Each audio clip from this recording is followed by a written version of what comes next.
Hello, the Pioneer viewers. Welcome to the new episode of the Daily Map Report prepared by the Pioneer team. In a moment, we will analyze the developments on the last day of the Russia-Ukraine war. According to the latest reports, the war between the Ukrainian army and the Russian army has intensified on 4 fronts.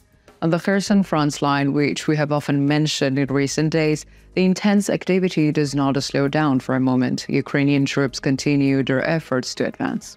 There are also intense clashes in other parts of the front line. As you know, the artillery support of the Russian army was already insufficient. There are claims that this support has completely disappeared at some points. However, it is not yet been confirmed. The Ukrainian army is making good use of this opportunity. We will examine it in details in a moment. Let's examine the latest developments on the front line together. As the Pioneer, we continue to analyze the latest developments regarding the Russia-Ukraine war. Don't forget to subscribe to our channel and turn on notifications so as not to miss our daily map reports and reports on the agenda. You can also support me and my team by using the super thanks button below the video. Let's start if you're ready. The Pioneer reports. We start by examining the latest developments on the Kherson front line. Firstly, let's open our map and see the Kherson region from a wide angle. As you can see here, the most advanced line of the Ukrainian army on the Kherson front line is the opposite bank of the Avdiivka. The bridgehead here has existed for a long time. We know that there are clashes all over the gray area and that some Russian troops have withdrawn. But for the moment, let's take a look at the situation on the Crimean Peninsula based on Ukrainian positions in the direction of Antoniivka. If we take Armyansk at the entrance of the Crimean Peninsula south of Antoniivka, the Ukrainian army needs to cover a distance of about 88 kilometers. In the reports, there is an important region that we draw attention to. We will discuss the developments in the region while evaluating the attacks. Poima region. As you can see, this is a very close to Antoniivka region. The 127th Separate Intelligence Brigade of the Russian army is located in this region. If the Ukrainian armed forces capture the Poima region, the distance we have just mentioned will be reduced to approximately 80 kilometers. When we look at the attacks, we see in that recent days, the Ukrainian armed forces have been conducting active offensive operations with artillery support near Poima, Pechenivka, and in the direction of Kryonk. What makes the region important is that the Ukrainian troops have the possibility of destroying an important Russian rocket line here. There is a large rocket line here leading onto Kakhovka. If the Ukrainian army successfully carries out this breakthrough operation in the region, the Russian army will face a great difficulty.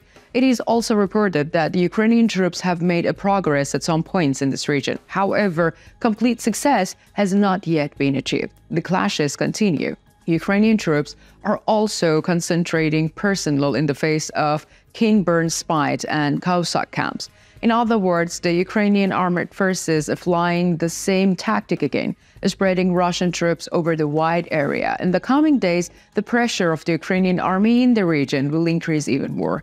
Russian troops, on the other hand, are getting more and more worn out every day. The expansion of the Ukrainian dominance, especially in the gray areas, may take place in a very short time.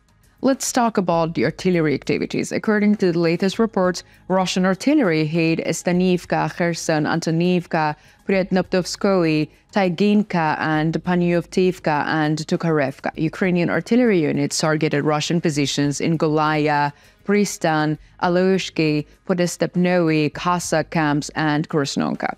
Let us continue by analyzing the latest developments in the Robotny sector of the Zaporizhia front line. As you know, the most important successes of the Ukrainian army's counteroffensive were achieved in the Robotny sector of the Zaporizhia front line.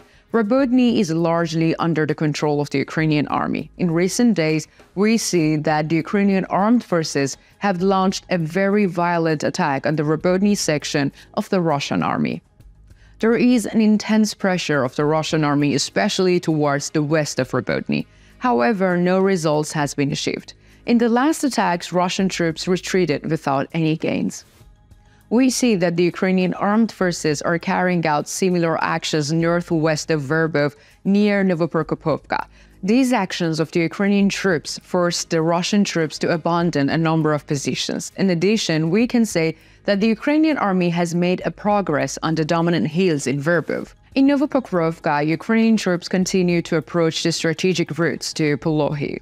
Let us refer to the latest artillery activity in the region. According to the latest reports, Russian artillery units targeted Ukrainian positions in Kermenskoye, Novoandriivka, Novopavlovka, Novodanilovka, and Gulyapol.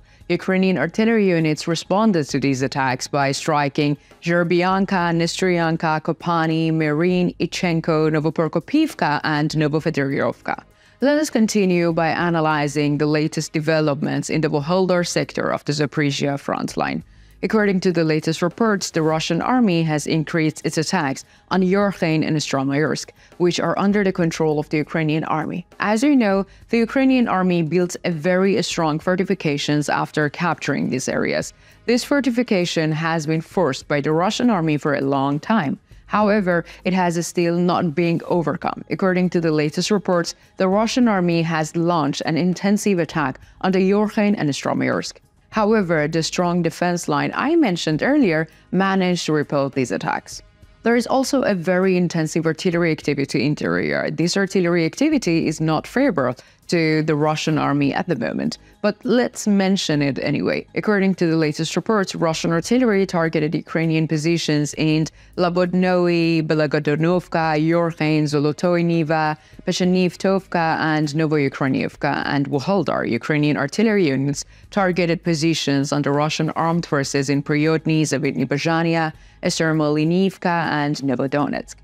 Now let's continue by analyzing the latest developments on the Donetsk front line. As you know, this is the only front line where the Russian army is in an offensive position. The Russian army continued its attacks in the direction of Marinka today, but they did not get results from these attacks. In addition, the Russian army continued its attacks on the Avdiivka center near Novomikhailovka and Novokalinov. However, there are no results. There has been no significant change in the borderline. Let us mention the latest artillery activity in the area. According to the latest reports, Russian artillery struck Ukrainian armed force positions in Antoniivka, Elizavitnivka, and Pobeda and Gornoivka. Ukrainian artillery responded by hitting Russian positions in Alexandrovka, Donetsk, Kamenka, and Krasnohorivka. And what do you think? Do you think the Ukrainian army will be able to achieve its critical and strategic objectives on the Kherson front line? Do you think Russian troops on the Kherson front line will be able to recover? What is your opinion about the Ukrainian advance on the Zaporizhia front line? Do you think the Ukrainian army will be able to capture Verbov? Let me know in the comments. I read and care about all your comments.